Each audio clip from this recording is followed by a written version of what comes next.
Dunkirk is written and directed by Christopher Nolan and tells the story about the true life events of Dunkirk, an event in history where it involves 400,000 British soldiers during World War II as they are trying to escape from the city of Dunkirk that is being bombed and raided by German armies. And they're trying to flee away in fishing boats and whatever means possible to get out of there alive. And sometimes survival is victory. Going into this movie, I had some reservations, particularly with Christopher Nolan and other acclaimed directors. Usually with directors, sometimes they have a whole slew of good movies their first couple outings, and then they create a movie that's shit. And they keep making shit. And it's just like, why do you keep making shit? It's pointless. And usually I would say that with most directors. And fortunately today, I can't say the same with Christopher Nolan. Christopher Nolan, to me, is a fine director. And in no way am I saying that Christopher Nolan... in no way am I saying that I am a fanboy of Christopher Nolan. I respect a lot of his work that he does. He does a lot of realism type stuff in his film. He does a lot of practical stuff in his film to make it look real and visceral. And I always enjoy that about his films. And that is one of the key things that makes Dunkirk so good. You know, and I feared that with Christopher Nolan there would be that one movie that would really be the downfall of his career, and so far, it hasn't really been that. Some fans kind of thought that Interstellar was the start of it, and some people thought that the third film in the Dark Knight trilogy would be his downfall, but in fact, he kind of just kept on going. And yeah, certainly, directors have their ups and their downs, and that's due to the nature of human beings. They're fallible. They can make mistakes sometimes, and that is the truth. And Dunkirk doesn't really feel like that. Now, when it comes to war films, I am one of those big war film fans. I love war films, even the most ridiculous of ones. But Dunkirk is a completely different breed of war films. Because of the way that Christopher Nolan directs most of his films with his practicality and realism, it lends itself to a different type of storytelling that is different than the mainstream conventions of what some Hollywood films like to make. There isn't a scene in this movie that is just fluff.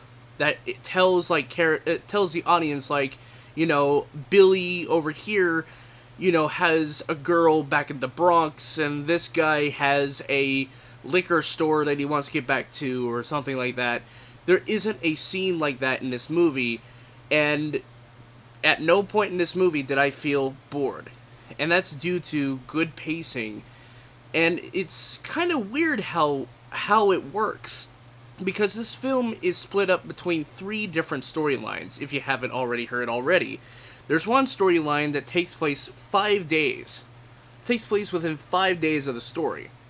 Then you have a second plotline that's only within 1 day of that storyline, particularly towards the end of that 5 days. And then you have a third subline that is within 1 hour of that 1 day of that 5-day story arc. So it's kind of an interesting way to tell the story, and they cut back between all 3 of these storylines pretty much in order.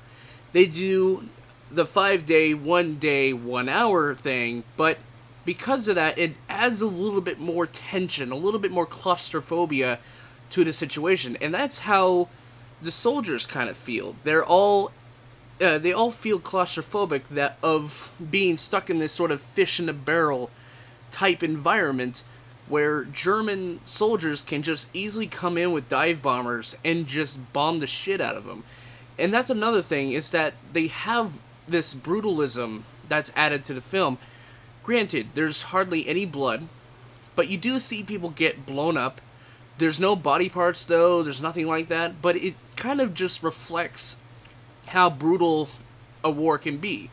Granted, films like Hacksaw Ridge will tell you otherwise. You know, a film like Hacksaw Ridge would show, like, violence and brutality with blood and gore and, just like fake CG and whatnot.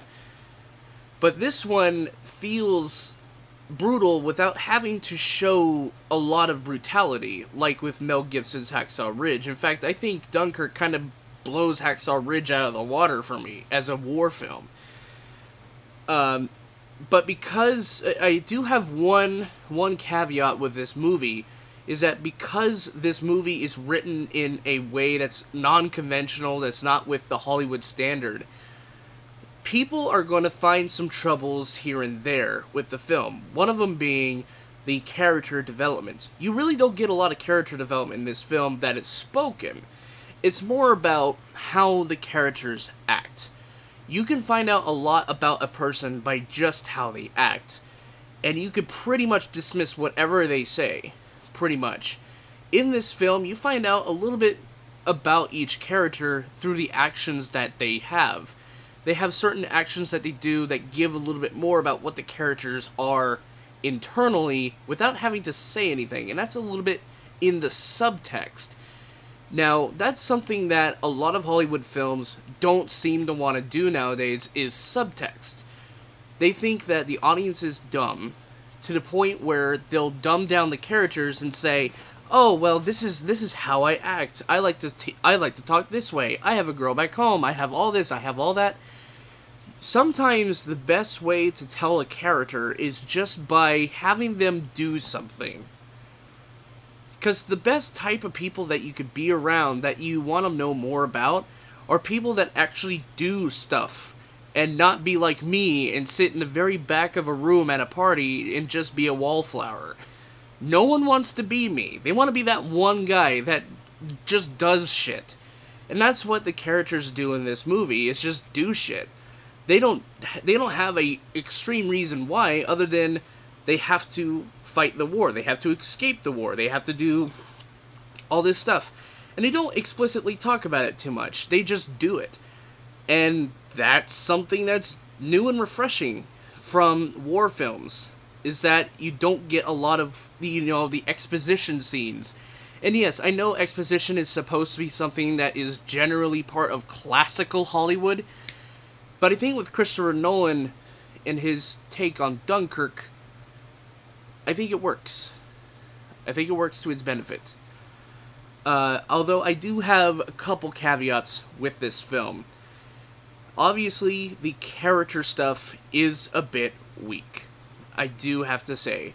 I didn't really have a lot of relatability to the characters. I do understand the situation that they're in. I do understand that this movie is supposed to be more experiential than character-driven. This is a movie where the experience of what is going on is the main focus of what you're supposed to be paying attention to, and not the characters.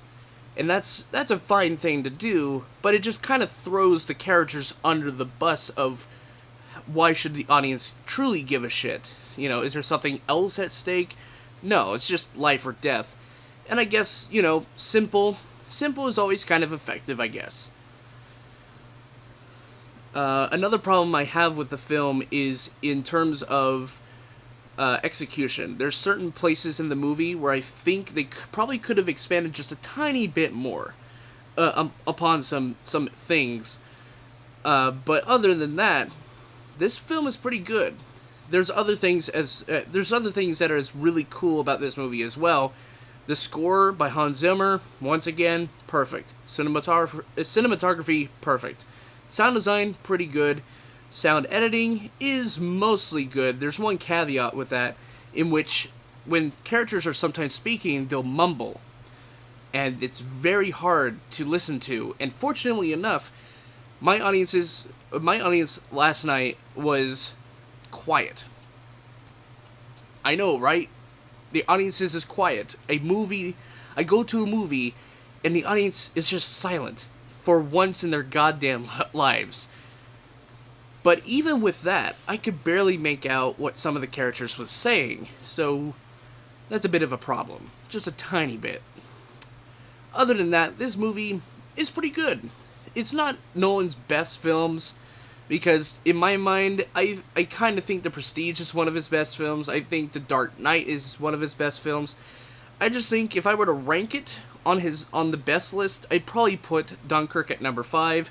It could go higher, it could go lower over time as soon as I watch more and more of his films again and again and again.